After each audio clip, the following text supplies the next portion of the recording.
again, you see, with regard to these issues of our need properly to understand what are we dealing with.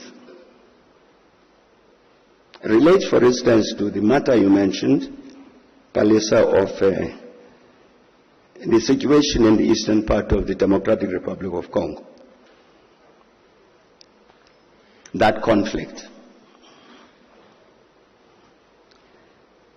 I'll repeat myself what I've said publicly. That the Congo, like all of us, we inherited colonial boundaries. And when the colonialists drew up the boundaries of the Democratic Republic of Congo,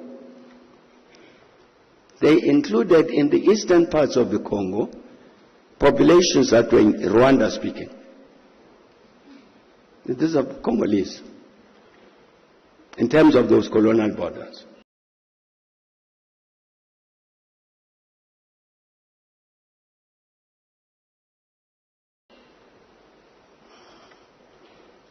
But the problem for us and problem for the Congolese is that certainly even during the days of Mobutu, they did not want to recognize the Rwandese who were Congolese as Congolese.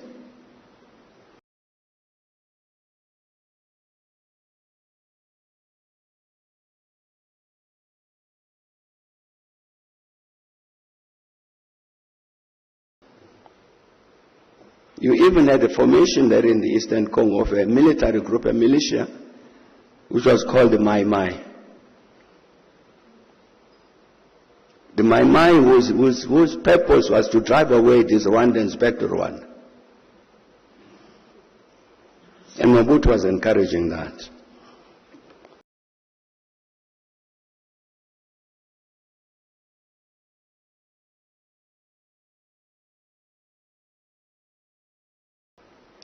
That problem persists to this day.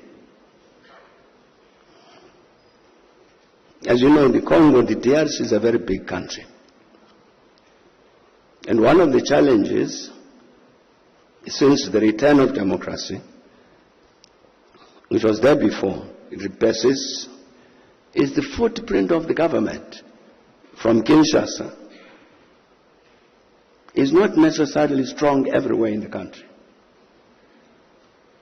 So in the Kivus, this is part of the problem, in the Kivus in the Far East.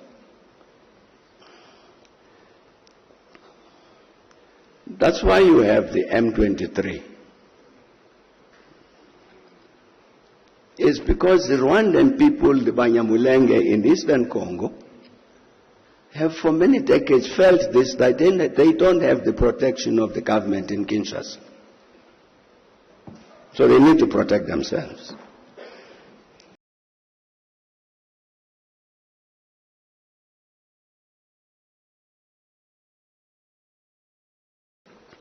In addition, you've had this challenge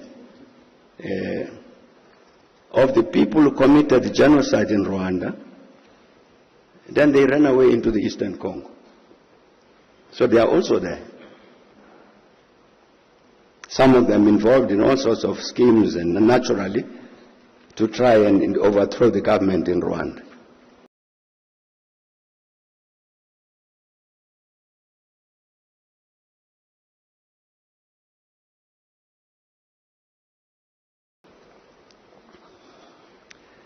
I'm saying that the first, my view, is the first part in terms of dealing with the crisis in the Eastern Congo is recognizes that the Banyamulenge are Congolese. The Rwandan-speaking section of the population of the Congo is Congolese, and therefore must be protected by the government of the Congo, like all the population of the Congo is entitled to protection by the government.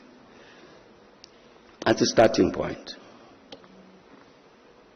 And then this issue has to be dealt with.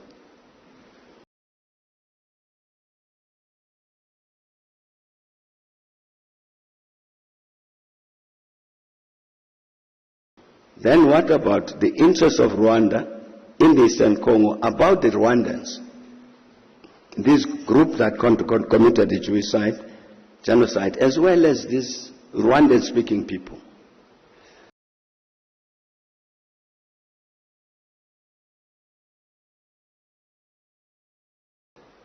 How do you regulate that relationship? But I'm saying the principal responsibility falls on the government of the Congo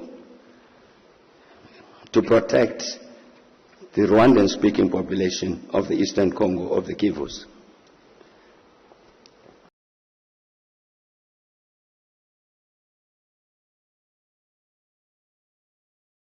Je pense qu'il est temps que l'Afrique recourt à d'autres méthodes que les guerres. Notre pays a été en guerre avec le Rwanda, ou Rwanda interposé, au moins à 4 reprises. L'AFDEL, le RCD, le CNDP, le M23-1, le M23-2. Si l'objectif de la guerre était réellement de régler des problèmes tels que les FDLR, qui est le prétexte qui est utilisé aujourd'hui, ou alors des problèmes de stigmatisation de certaines communautés, je pense qu'après toutes ces années et toutes ces guerres, on aurait trouvé des solutions. Mais au jour d'aujourd'hui, au contraire, il y a des gens qui veulent se faire porte-parole de notre communauté, alors que nous-mêmes, nous n'avons demandé rien à personne. Nous n'avons pas invité le Rwanda pour venir plaider notre cause, et encore moins en faisant la guerre à notre pays. Parce qu'ils enveniment la situation, au contraire.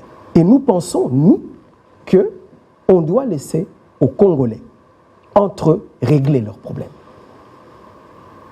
Le Congo ne se transporte pas dans les autres pays, même s'il y a une partie de sa communauté qui vit dans un autre pays, pour régler les problèmes de ces communautés-là. Donc aujourd'hui, en tant que Munyamurenge, en tant que Tutsi congolais, je considère que nous avons aujourd'hui un leadership au niveau du pays qui est un leadership responsable et qui peut donner à chaque Congolais sa place.